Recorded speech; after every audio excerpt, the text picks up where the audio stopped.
Dari kitab Roma 12:16, mengapa kita tidak boleh membalas dendam? Jadi kita akan belajar dari sini saudara, ternyata di balik ayat-ayat ini ada rahasia kebenaran yang kalau saudara bisa melaksanakan, menerapkan, mempraktekkan dalam kehidupan sehari-hari, saudara akan menjadi pribadi yang hidup dalam kemenangan. Sudah menemukan? Yang di rumah tolong buka Alkitab saudara, Roma 12 ayat 16. Hendaklah kamu sehati sepikir dalam hidupmu bersama, janganlah kamu memikirkan perkara-perkara yang tinggi, tetapi arahkanlah dirimu kepada perkara-perkara yang sederhana. Janganlah menganggap dirimu pandai, janganlah membalas kejahatan dengan kejahatan. Lakukanlah apa yang baik bagi semua orang, sedapat-dapatnya. Kalau hal itu bergantung kepadamu, hiduplah dalam perdamaian dengan semua orang. Saudara-saudaraku yang kekasih, janganlah kamu sendiri menuntut pembalasan, tetapi berilah tempat pada murka Allah, sebab ada tertulis, pembalasan itu adalah hakku. Akulah yang akan menuntut pembalasan, firman Tuhan. Tetapi jika seterumu lapar, berilah dia makan.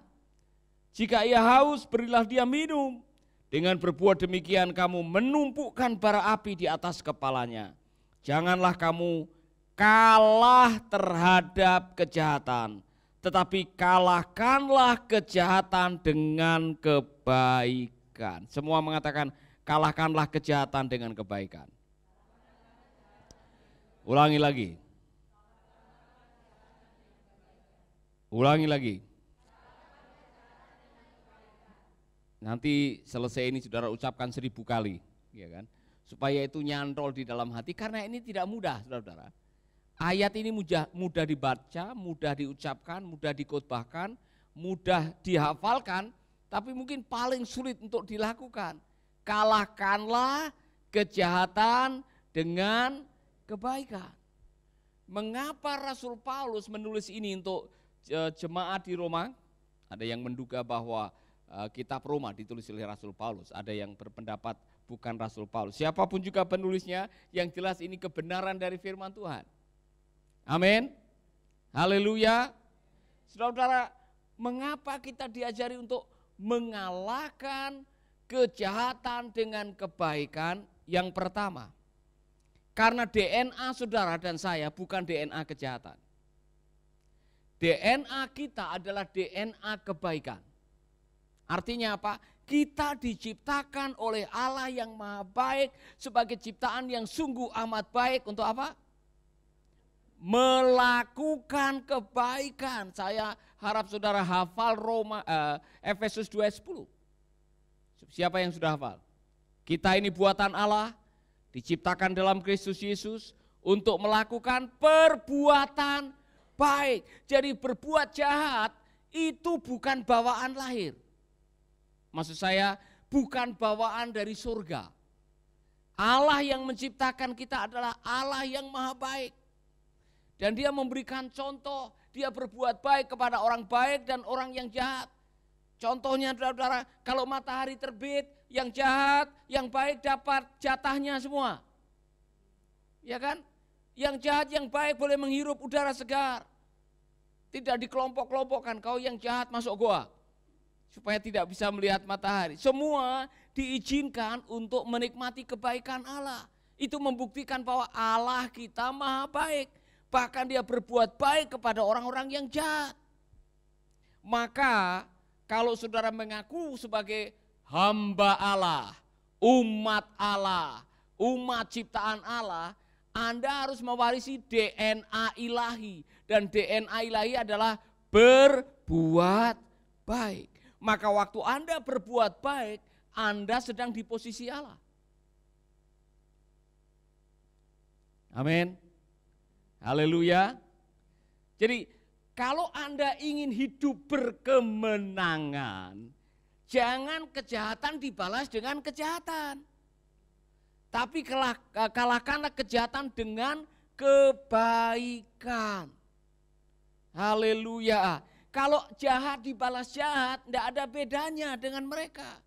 Gosip dibalas gosip, tidak ada bedanya dengan mereka. Fitnah dibalas dengan fitnah, tidak ada bedanya dengan mereka. Semua orang bisa melakukannya. Hukum dunia ini mengatakan gigi ganti gigi, mata ganti mata. Ya kan? Jadi yang membedakan bahwa engkau dari surga dan engkau dari dunia, engkau adalah ciptaan Allah yang maha baik dan engkau adalah orang yang memberontak kepada Allah. Yang membedakan apa? Waktu Anda diperlakukan tidak baik oleh orang. Yang membuktikan bahwa Anda sudah lahir baru, yang membuktikan bahwa roh Allah sudah bekerja di dalam diri saudara sehingga saudara memiliki kontrol, yang namanya self control, memiliki buah-buah roh, kasih, kebaikan, panjang sabar, murah hati. Itu terbukti pada waktu Anda dijahati orang, waktu Anda dizolimin oleh orang. Apa yang saudara melakukan? Kalau saudara membalas kejahatan dengan kejahatan, Anda sedang hidup dalam kekalahan. Kata firman Tuhan. Jadi bapak-bapak, kalau engkau diperlakukan tidak baik oleh istrimu misalkan aja, jangan dibalas. Ya kan? Kalau dia lagi, wah peluk dia, ya kan? Atau kalau saudara sedang dipermasalahkan oleh orang, saudara sedang dizolimi oleh orang, saudara, kita yang sudah dengar firman Tuhan, kita harus bisa membalas kejahatan dengan kebaikan. Amin.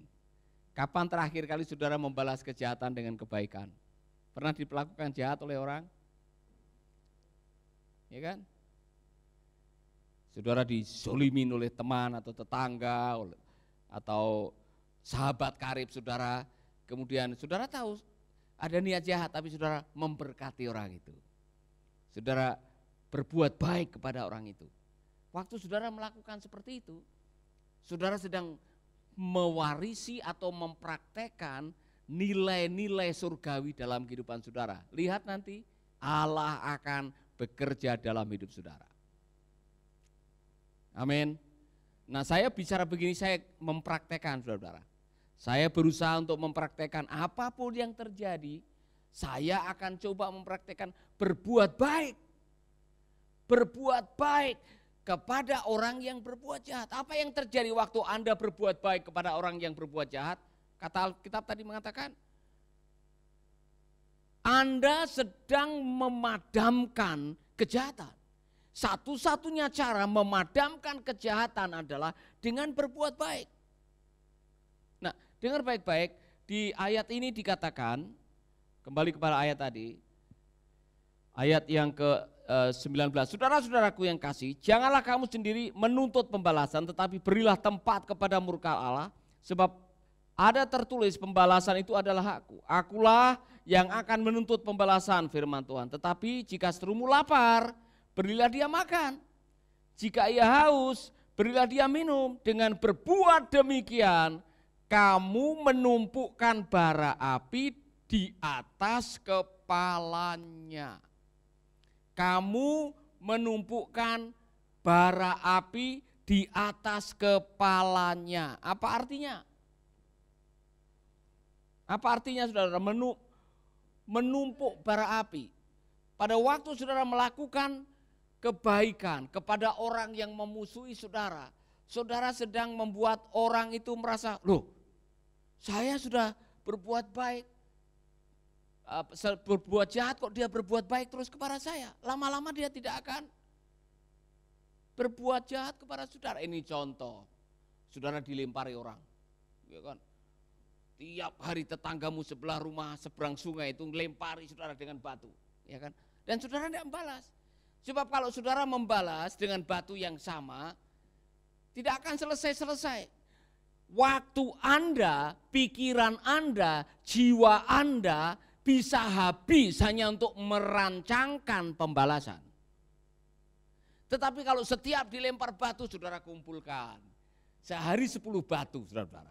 Setahun ada berapa batu? Kemudian saudara pakai batu untuk bangun rumah. Apa yang terjadi? Lama-lama musuhmu akan berhenti. Waduh, orang ini saya lempari kok malah bisa bangun rumah. Iya kan? Akhirnya dia berhenti. Jadi kebaikan saudara bisa menghentikan kejahatan orang. Tidak ada cara lain. Sebab kalau kejahatan dibalas dengan kejahatan, maka yang muncul adalah kejahatan beranak kejahatan. Mengapa kita harus berbuat baik? Mengapa kita harus membalas kejahatan dengan kebaikan? Karena waktu kita membalas kejahatan dengan kebaikan, kita sedang mempraktekkan kebenaran firman. Kebenaran yang mana? Hidupmu tidak ditentukan oleh apa yang dilakukan oleh musuhmu. Hidupmu ditentukan oleh siapa yang menciptakan engkau.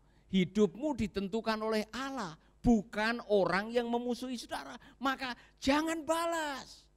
Biarkan Tuhan melakukan bagiannya. Saudara lakukan bagian saudara. Bagian saudara apa? Kasih makan musuh saudara. Berbuat baik kepada musuh saudara. Lakukan apa yang bisa meredam kejahatan. Haleluya. Amin. Bagaimana? Kalau saudara besok mulai SMS atau WA musuh saudara yang selama ini menjolimi saudara dan ajak ngopi atau ajak makan. Nanti waktu saudara ulang tahun undang semua musuh saudara, hai musuh-musuhku, besok saya berulang tahun, di rumah tersedia babi guling, selamat datang. Saudara-saudara, ketika kita melakukan kebaikan, kita sedang mempraktekkan kehidupan di atas kebenaran firman. Karena hidup kita ditentukan oleh apa kata Tuhan, bukan apa kata musuh kita. Musuh bisa ngomong apa saja. Musuh bisa mengutuki saudara. Musuh bisa nyumpahin saudara. Musuh bisa memfitnah saudara. Tapi kalau engkau sedang mempraktekkan kebenaran firman, yaitu berbuat baik, maka fitnah, gosip, sumpah serapah, kutukan tidak berlaku buat orang-orang benar. Dengar ini saudara. Makanya jangan membalas kutukan dengan kutukan, gosip dengan gosip. Kalau itu yang terjadi, tidak ada bedanya Anda dengan mereka. Amin. Haleluya. Yang kedua saudara, waktu kita menjalankan kebenaran firman ini, kita sedang melakukan apa yang kita anggap sebagai sebuah kebenaran, kita tidak membalas kejahatan dengan kejahatan, kita membiarkan Tuhan bekerja, maka saudara-saudara, Anda sedang mengurangi stres. Artinya apa? Saya membaca, waktu Anda menyimpan kebencian. Ini bagus sekali saudara. Apa yang terjadi waktu Anda menyimpan kebencian, ini yang akan terjadi dalam hidup saudara. Hatred also triggers the mind to try to predict what the person being hated may do as the defense mechanism. Ketika Anda tidak bisa membalas kejahatan dengan kebaikan, kemudian saudara menyimpan kebencian kepada orang yang jahat, maka pikiran saudara akan terus berusaha mencoba memprediksi apa yang dilakukan oleh musuh saudara. Lagi ngapain dia? Oh pasti dia lagi begini. Oh saya lihat kemarin dia ngomong begini. Oh pasti dia sedang begini. Oh saya lihat di WA itu statusnya begini. Oh pasti dia akan begini. Saudara tidak akan istirahat pikiran saudara, karena saudara akan mengikuti apa yang dilakukan oleh mereka. Lama-lama saudara stres. Nanti kalau orang yang memusuhi saudara lagi senyum, lagi makan, saudara bingung. Oh dia baterek. Dia menghina saya. Bukan. Saudara, jangan mengizinkan kebencian menguasai hati saudara sehingga saudara kehilangan kesempatan untuk berbuat baik. Amin. Bukan hanya itu. This lead for further anxiety, restlessness, obsessive thinking, and paranoia. which affect overall mental health. Saudara, Anda yang tidak bisa berbuat baik kepada yang jahat, yang tidak bisa membalas kejahatan dengan kebaikan, kemudian saudara menyimpan kebencian kepada orang-orang yang bikin susah saudara, apa yang terjadi? Ini membuat Anda anxiety. Anda akan menjadi orang yang cemas. Jangan-jangan dia nanti begini. Oh, jangan-jangan dia akan melakukan seperti ini. Oh, dia masih begini. Saya mau kasih tahu saudara-saudara, hidupmu ditentukan oleh apa kata Tuhan, bukan apa yang dilakukan oleh musuh saudara. Musuhmu bisa mereka-rekakan segala hal, tapi hidupmu yang dijalani dengan kebaikan dan mempraktekkan firman Tuhan akan dilindungi, dijaga, dipelihara oleh Tuhan. Amin. Amin. Jadi jangan saudara terpancing ngikuti apa kata tetangga saudara, karena kadang-kadang orang yang lagi benci ini sengaja menciptakan iri hati dan sebagainya, dan katanya orang benci, Anda yang tidak suka dengan tetanggamu, temanmu, siapapun juga, lama-lama itu akan muncul kebencian. Saudara tidak suka dengan apa yang dilakukan oleh orang itu, apapun yang dipakai saudara akan kritik. Apapun yang dilakukan saudara tidak menyukai, padahal masing-masing kita sudah diberikan tugas oleh Tuhan untuk melakukan apa yang menjadi bagian kita. Kalau orang itu kok melakukan A, I, U, E, O, itu bukan bagian saudara untuk mengevaluasi. Yang Anda harus evaluasi adalah kelakuan Anda sendiri. Amin. Coba sambil senyum amennya. Jangan amennya terpaksa, amin. Saudara tidak boleh amennya terpaksa, amin. Masih amennya nadanya kurang meyakinkan. Amin yang baik saudara. Amin. Mengapa kita harus membalas kejahatan dengan kebaikan? Bukan hanya karena hidup kita ditentukan oleh Tuhan, tetapi karena kita diciptakan untuk menjadi pembawa damai, bukan pembawa keributan. Saudara baca di dalam ayat yang awal tadi. Kalau orang berbuat jahat kepadamu, janganlah membalaskan dengan kejahatan. Buatlah apa yang dianggap baik oleh semua orang. Dari pihakmu, berusahalah sedapat mungkin untuk hidup damai dengan semua orang. Semua bilang semua orang. Berarti termasuk mertua. Termasuk ipar. Amin. Termasuk tetangga yang resek dengan saudara. Termasuk teman satu kantor. Teman satu pelayanan. Teman satu gereja. Semua orang. Termasuk yang dari kecil mungkin suka membullying saudara. Semua orang.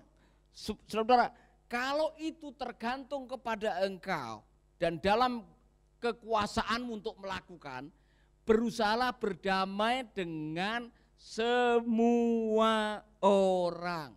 Semua orang. Karena apa? Matius 5 ayat 9. Berbahagialah orang yang membawa damai di antara manusia. Allah akan mengaku mereka sebagai anak-anak Allah, bukan anak-anak setan.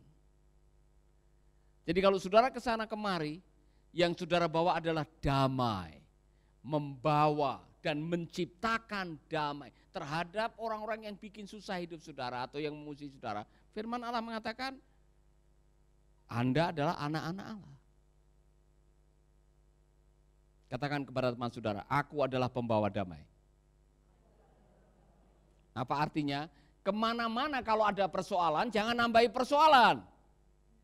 Kalau lihat teman-temanmu lagi punya masalah satu dengan yang lain, jangan nimbrung di situ. Anda harus berusaha untuk menyelesaikan, menciptakan damai.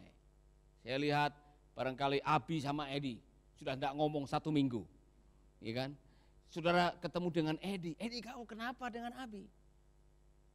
Edi ngomong, saya lihat Edi begini, oh ya benar. Saya juga pernah diperlakukan seperti itu. Ya kan?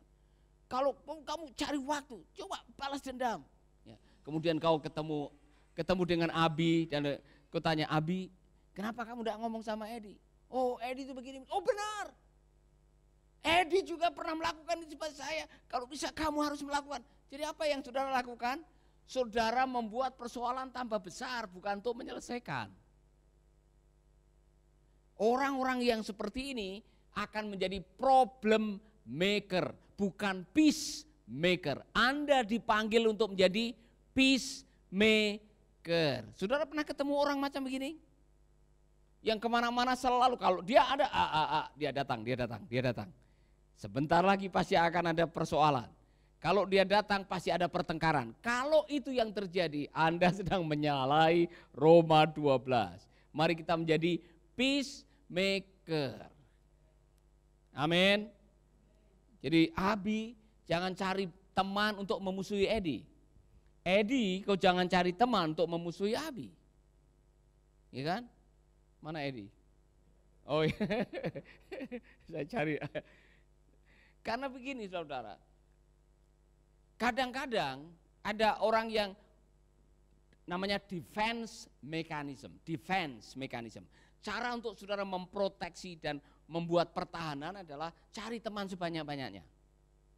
Waktu cari teman sebanyak-banyaknya dan saudara dapat teman yang dalam posisi Anda, ada rasa tenang. Ya, menurut kamu Edi bagaimana? Oh, Edi begini-begini. Jadi kamu tidak suka sama Edi? Iya, tidak suka. Oke. 2. Ya kan? Menurut kamu pernah ketemu Edi? Dia pernah melakukan begini-begini? Oh, dia tidak baik. Dia paling parlente. Kemudian ada yang mengatakan, benar. Saya juga pernah melihat itu. Oh, haleluya. 3. Jadi ada defense mechanism yang membuat saudara tenang.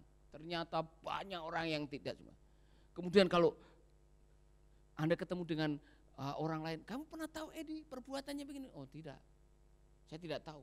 Saya teman baik sama Edi. Oh nanti dulu. Kamu belum tahu aslinya Edi. Oh kemudian saudara mulai menjelek-jelekan Edi.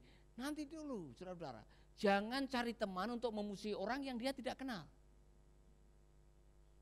Kalau Anda cari banyak orang untuk memusuhi orang yang tidak kenal, suatu saat dia menyesal. Ada orang yang pernah datang kepada saya menyesal. Saya menyesal Bapak 11 tahun. Saya karena tidak tahu, saya ikut-ikutan membenci Bapak. Loh, saya kok baru tahu. Saya puji Tuhan saya tidak tahu kalau Anda membenci saya. Sehingga saya tidak membenci Anda. Kalau saya tahu Anda membenci saya, mungkin saya tidak akan kontak-kontak Anda. Wah puji Tuhan. Saudara, ada orang yang seperti itu. Jadi jangan untuk mengembangkan defense mechanism, saudara membawa orang untuk memusuhi musuh saudara, padahal siapa tahu dia akan menjadi ipar saudara suatu saat. Atau dia akan menjadi mertua saudara, atau dia akan menjadi partner saudara, dia akan menjadi donor saudara. Amin. Haleluya. Dan jangan sampai jadi bumerang buat saudara.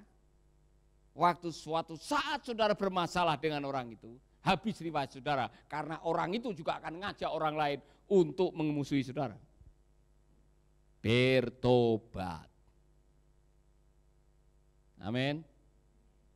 Hidup ini singkat, jangan cari musuh. Katakan kepada teman saudara, hidup ini singkat.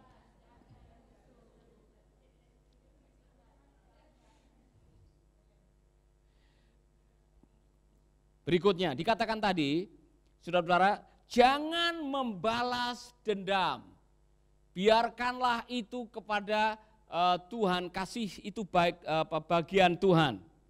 Dikatakan di sini saudara-saudara bahwa membalas dendam itu adalah sabotase. Ngerti maksudnya? Itu bukan bagian saudara. Jadi pada waktu saudara mau membalas dendam kepada orang yang berbuat jahat kepada saudara, padahal itu adalah bagiannya Tuhan, saudara sedang menyabotase. Itu bagiannya Tuhan. Begini, kalau saudara yang balas dendam, masalah bisa tambah besar. Pernah balas dendam? Rumah saudara dibakar, saudara bakar rumah orang. Ya kan? Saya sarankan saudara-saudara ikuti kebenaran firman Tuhan ini. Karena saya yakin firman Tuhan ini ditulis untuk menolong kita. Kebenaran firman Tuhan mengatakan begini di dalam Efesus 4 ayat 31-32. Hilangkanlah segala perasaan sakit hati, dendam dan marah. Jangan lagi berteriak-teriak dan memaki-maki. Jangan lagi ada perasaan benci atau perasaan lain semacam itu. Sebaliknya, hendaklah kalian baik hati dan berbelas kasihan seorang terhadap yang lain, dan saling mengampuni sama seperti Allah pun mengampuni kalian melalui Kristus. Saya mendapatkan semacam pewahyuan pribadi. Waktu Anda balas dendam, Anda sedang melecehkan Tuhan. Waktu Anda balas dendam, Anda sedang menambah persoalan. Waktu Anda membalas dendam, Anda sedang menyabotase apa yang menjadi bagiannya Tuhan. Begini, Tuhan itu membela orang yang benar. Kalau saudara tahu benar, enggak usah ngapa-ngapain, nanti Tuhan melakukan bagiannya. Amin.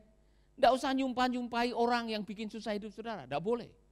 Jangan mengutuki, tapi justru didoakan. Karena apa? Itu bagiannya Tuhan. Bagian saudara adalah berbuat baik. Bagian saudara adalah membalas kejahatan dengan kebaikan. Mungkin saudara kemungkinan, nanti Pak kalau saya terus berbuat baik kemudian kebaikan saya ini dimanfaatkan, saya akan kehabisan kebaikan. Tidak, Allah yang maha baik akan membela saudara dan membuat musuhmu tidak berdaya. Kata firman Tuhan. Amin. Kalau saudara membalas dendam, Anda sedang mengambil bagiannya Tuhan, Anda bahkan akan menambah persoalan.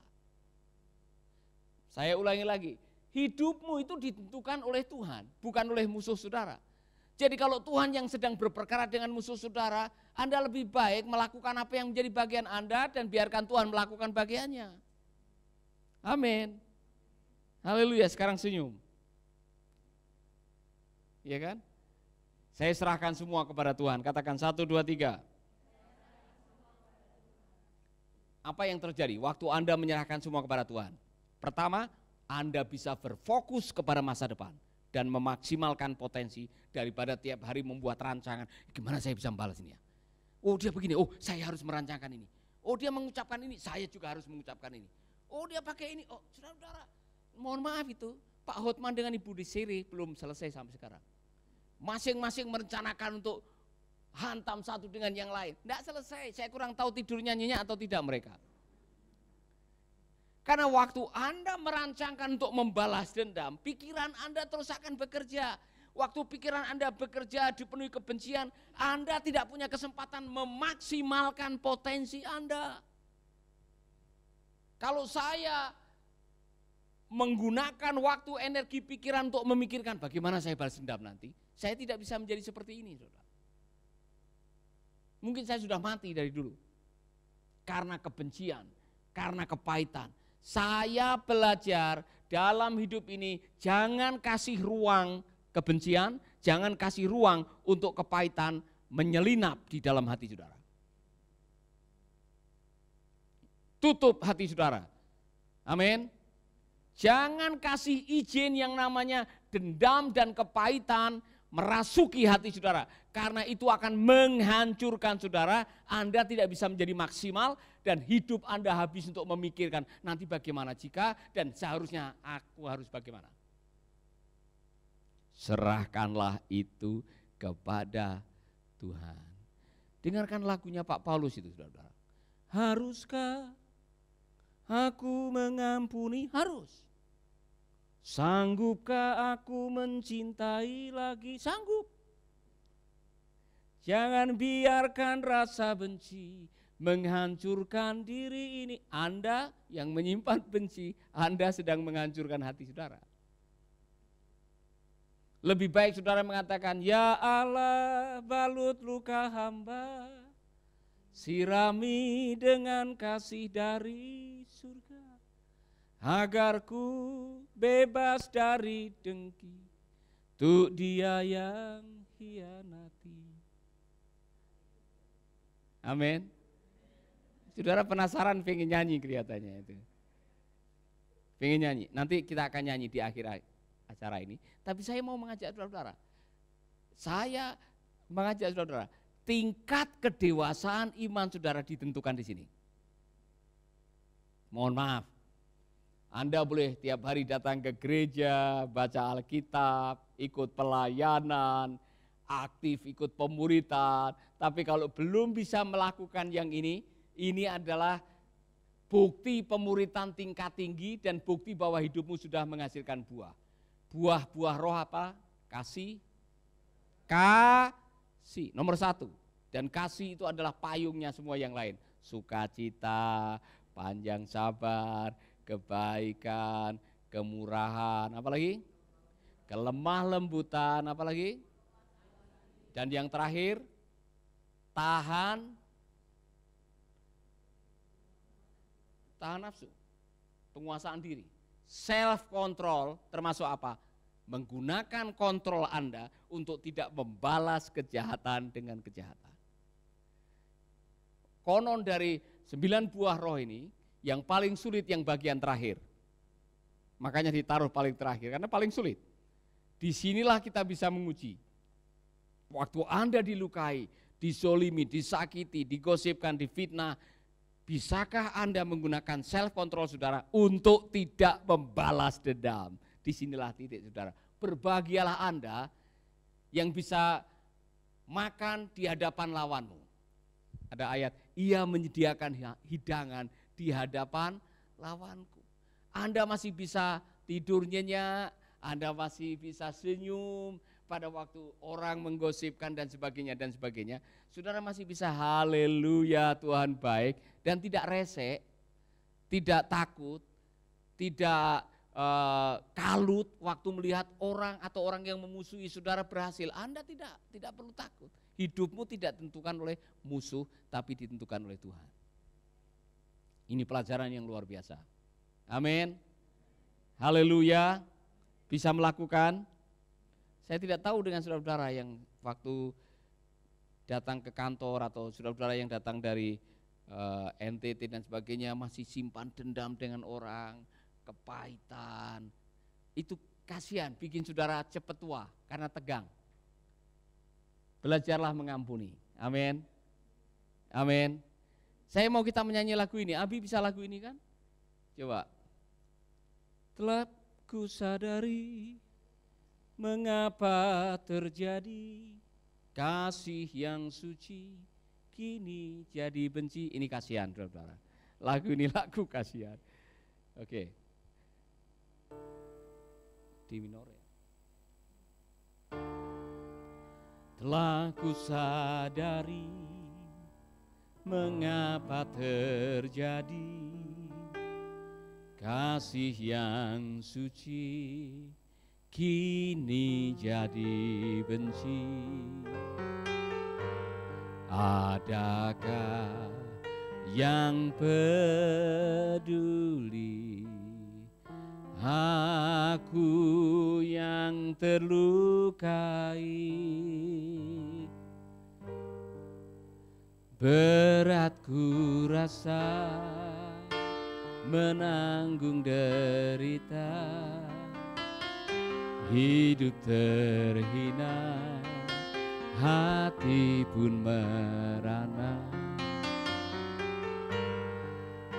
Yalah air mata membasuh derita. Tuhan kuatkanlah hamba. Tuhan kuatkanlah hamba. Haruskah aku mengampuni? Aku mengampuni. Sanggupkah aku mencintai lagi? Jangan biarkan rasa benci menghancurkan diri ini.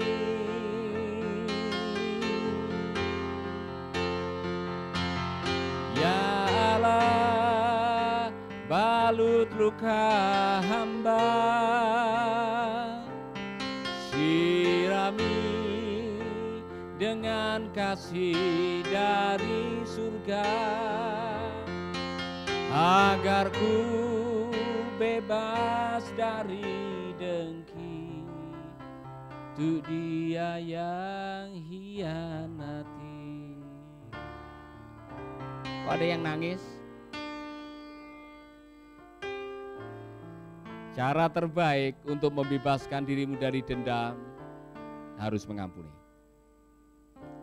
Kalau saudara selama ini tidak bisa mengampuni, yang akan terancam adalah hubungan saudara. Kalau saudara bertanya, Pak, saya sudah dikhianati berkali-kali, sanggupkah aku mencintai lagi? Sanggup. Kalau lukanya dibalut dengan kasih dari Bapa. Amin. Mari kita berdoa. Tuhan, kami mengucap syukur buat pelajaran hari ini. Ajari kami untuk naik ke tempat yang lebih tinggi dengan mempraktekkan kebenaran firman-Mu ini. Membalas kejahatan dengan kebaikan ilahi. Karena kami tahu DNA ilahi yang ada dalam diri setiap kami adalah kebaikan Allah. Dalam situasi apapun juga ajari kami untuk membalas setiap kejahatan dengan kebaikan. Tuhan, melalui kuasa Roh-Mu yang bekerja dalam diri kami percaya Roh Kudus bisa memproduksi buah-buah kebaikan yang bisa membuat kami membalas kejahatan dengan kebaikan. Kasih, sukacita, kebaikan, panjang sabar, lemah lembut, dan penguasaan diri yang akan menolong kami untuk tidak terpancing oleh kejahatan mereka. Terima kasih Bapak. Aku berdoa buat saudara-saudaraku, sahabat-sahabatku yang saat ini sedang menghadapi pergumulan. Tuhan tolong mereka. Amin. Kita nyanyikan sekali lagi. Saya minta Pak Yohanes bisa datang Pak Yo untuk berdoa bagi saudara-saudara kita yang sudah menuliskan pokok-pokok doa. Ya Allah, haruskah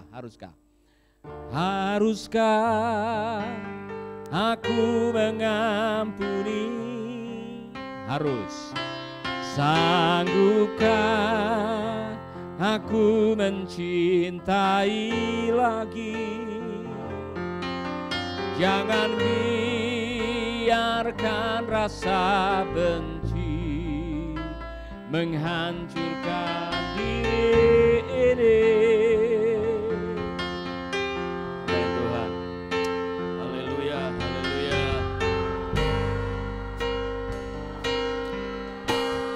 Amin Tuhan, Kau ada dekat dengan kami Tuhan. Engkau dekat dan menyayangi orang-orang yang rendah dan remuk hati Tuhan. Kasih-Mu nyata Tuhan, dekap setiap kami, peluk setiap kami. Tuhan, Kau sanggup menghapuskan air mata. Haleluya. Amin, amin. Bapak Ibu yang dikasihi Tuhan, yang sudah menulis pokok-pokok doa, ada Ibu Lili Hayati. Salam, selamat pagi, selamat beribadah Pak Pendeta. Mohon dukungan doa. Pagi ini saya harus rawat inap di rumah sakit sebab HB rendah, ginjal selalu bermasalah. Ibu Lili, kami berkatakan kesembuhan ada di pihak Ibu. Ibu dikasihi Tuhan dan Tuhan sedang memeluk Ibu pada pagi hari ini. Ibu Esther Novida Tobing, doakan anak saya Dimas, usia 5 tahun ada benjolan di lehernya, hilang dan sembuh, hilang dan sembuh. Kita percaya bahwa Tuhan akan menyembuhkan. Kemudian Bapak Pendeta Kadek Sumartana, mohon dukungan doa, rencana baptisan 8 orang. Kita akan berdoa bersama-sama, mari kita akan berdiri bersama-sama saudaraku. Kita akan mengangkat tangan di hadapan Tuhan. Permohonan kita, seruan doa kita, kesatuan kita akan menggerakkan Tuhan dengan belas kasihannya. Tuhan, Kau menjamah Ibu Lili. Tuhan Yesus yang sekarang ini sedang dirawat di rumah sakit karena masalah dengan ginjalnya. Tuhan, Kau sembuhkan pada pagi hari ini. Ibu Lili katakan kesembuhan sudah aku terima, kesembuhan sudah aku terima. Aku sudah dijamah oleh Tuhan Yesus. Aku percaya Tuhan, Engkau menyembuhkan kami.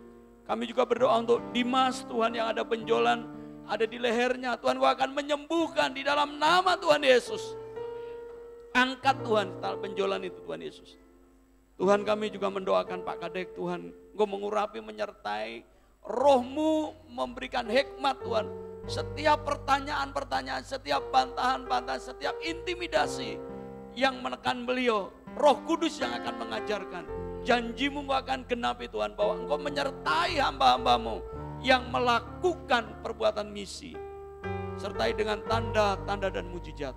Pada waktu membaptis 8 orang, Tuhan Engkau teguhkan dengan memenuhi mereka dengan Roh-Mu yang kudus. Sehingga mujizat demi mujizat mereka akan alami Tuhan. 8 orang yang akan dibaptis, Tuhan akan menjadi tanda kesaksian bagi orang-orang yang belum mengenal Engkau. Untuk bungkus hamba-Mu dengan kuasa darah-Mu. Tuhan, kami juga berdoa untuk anak-anak-Mu yang mengharapkan terobosan, yang menghadapi masalah ekonomi, yang sedang dihimpit persoalan dan problema, baik hubungan rumah tangga, suami, istri, anak. Tuhan, Engkau akan menolong Bapa di surga.